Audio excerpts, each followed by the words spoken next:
வாட்ஸ்அப்பில் புதுசாக வந்த அப்டேட் வீடியோவை ஸ்கிப் பண்ணாமல் பாருங்க. வாட்ஸ்அப்பில் நீங்கள் ஒரு ஆளுக்கு கால் பண்ணணும்னா அந்த நம்பரை உங்களோட ஃபோனில் சேவ் பண்ணிட்டு தான் நீங்கள் முதல் கால் பண்ணக்கூடிய மாதிரி இருக்குது. ஆனால் இப்போ பார்த்தீங்கன்னா நேரடியாக டயல் பண்ணுறதுக்கான டயல் ஆப்ஷனை தந்துருக்காங்க. நீங்கள் நேரடியாக டயல் பண்ணி போட்டு அந்த நம்பருக்கு கால் பண்ணி கொள்ளலாம்.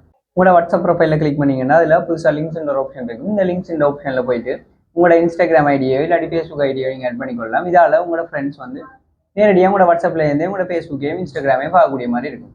நீங்கள் உங்களோட நண்பர்களுக்கு ஒரு டாக்குமெண்ட்ஸ் அனுப்பணும்னா நீங்கள் அதை ஸ்கேன் பண்ணுறதுக்காண்டி வேறு ஒரு ஆப் இருக்க வேண்டிய தேவையோ இல்லாட்டி கடைக்கு போக வேண்டிய தேவையோ இருக்காது. ஏன்னா வாட்ஸ்அப்லேயே இப்போ டாக்குமெண்ட் ஸ்கேனிங்னு ஒரு ஆப்ஷனை தந்துருக்குறாங்க. அதை பார்த்தீங்கன்னா முதலாவது உங்களோட அட்டாச்மெண்ட்டில் போயிட்டு டாக்குமெண்ட்ஸை கிளிக் பண்ணிட்டு பார்த்தீங்கன்னா அதில் ஸ்கேன் டாக்குமெண்ட்ஸ் ஒரு ஆப்ஷன் இருக்கும். அந்த ஆப்ஷனை கிளிக் பண்ணிவிட்டு நீங்கள் என்ன டாக்குமெண்ட்ஸை ஸ்கேன் பண்ணணுமோ அதை ஸ்கேன் பண்ணிவிட்டு நீங்கள் அனுப்பிக்கொள்ளலாம். இதை நீங்கள் பிடிஎஃபாக அனுப்பிக்கொள்ளலாம்.